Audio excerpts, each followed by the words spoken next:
Hello, I'm glad you're here. I'm Dr. Kimberly Garver, member of the Department of Radiology at Michigan Medicine.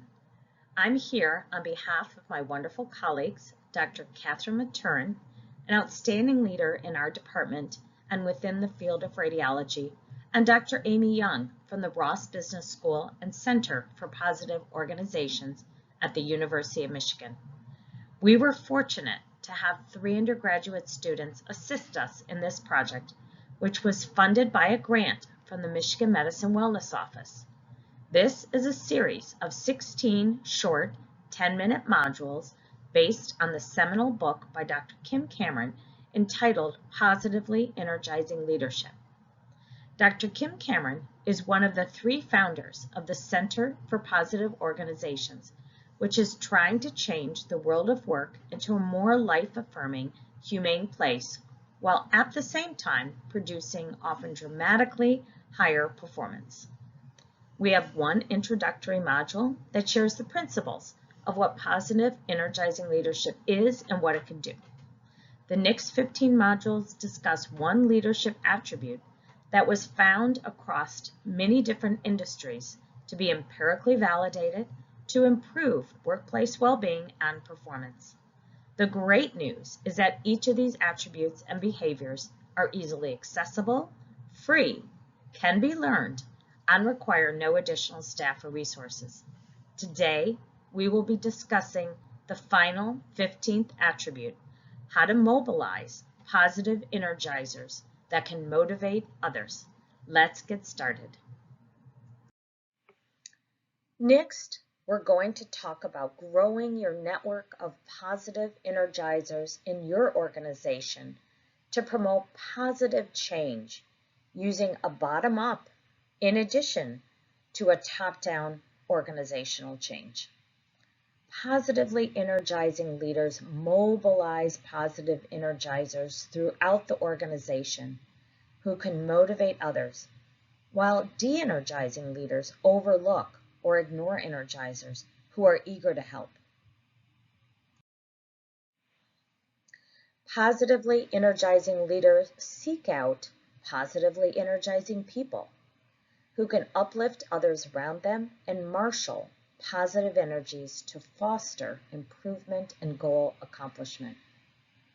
De-energizing leaders appoint leaders who are technically competent but neither positive or inspiring, and they discourage engagement from anyone outside of formal leadership. Here is an idea for an easy 5-question survey you can ask of your team members to identify positive energizers in your area. I feel invigorated when I work with this person. After interacting with this person, I feel more energy to do my work. I feel increased vitality when I interact with this person. I would go to this person when I need to be pepped up. And after an exchange with this person, I feel more stamina to do my work. It's also really important to identify positive energizers in your interview process to hire new people onto your team. These questions can help identify future positive energizers to hire. Asking interviewees about their exposure to positive leaders they have seen in the past is a good way to start. When you ask about how they helped a colleague succeed in the past, notice if they mention someone above or below them in the hierarchy. If they only mention people above them in the hierarchy, this could be a red flag for identifying the kiss-up problem. Ask them to describe a challenging situation, and this can be a useful indicator regarding their humility, authenticity, and ability to learn from their mistakes. And be especially aware of how they treat people during the interview process. The secretaries, the cab drivers, the wait staff at meals, which can be a red flag for the kick-down problem. Making any changes within an organization takes a lot of planning and skill. One of the most famous books on successful change effort comes from Kotter, which describes a very specific 8-step process for successfully managing change. The key points are that you have to reach hearts even more than minds to be successful.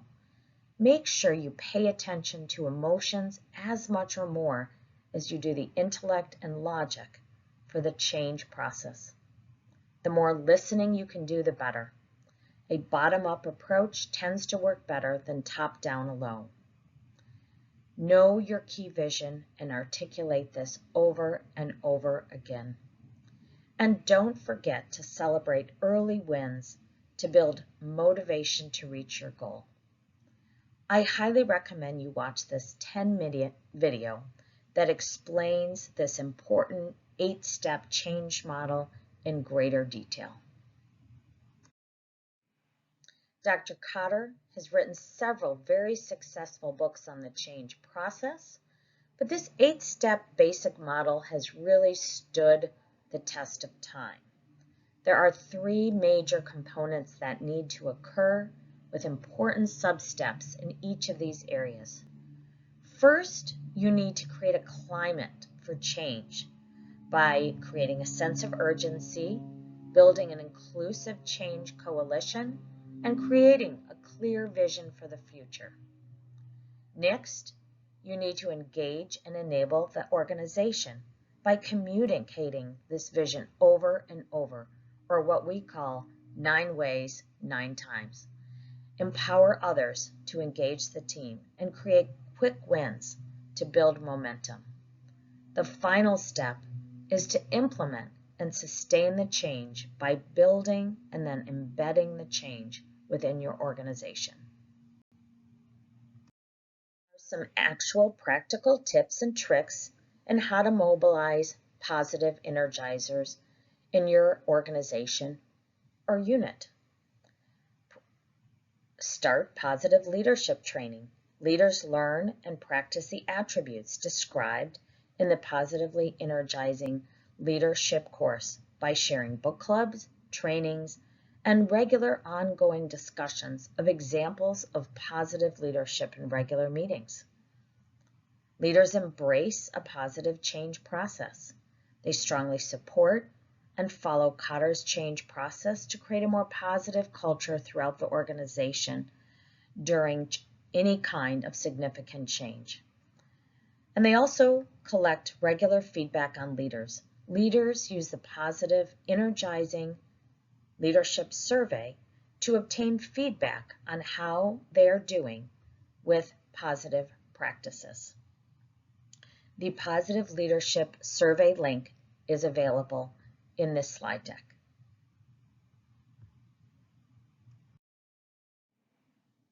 One way organizations have created a jump start to this process is to implement a 90 in 90 challenge. The goal is to infect 90% of people in their organization with the principles of positive leadership in 90 days. At the end of 90 days, each unit shares the 1% change that they have worked on during this past 3-month period. A chief positive leader can recruit positive energizers from each unit that meets monthly to share successes and challenges within an inclusive group of positive energizers throughout the organization. Their group accomplishments can be celebrated in meetings and company newsletters. And create rewards for positive energizers in your organization, those that inspire and support others towards positive culture change. New employees would benefit from a robust onboarding, mentoring, and coaching program to instill these positive principles and expectations from day one.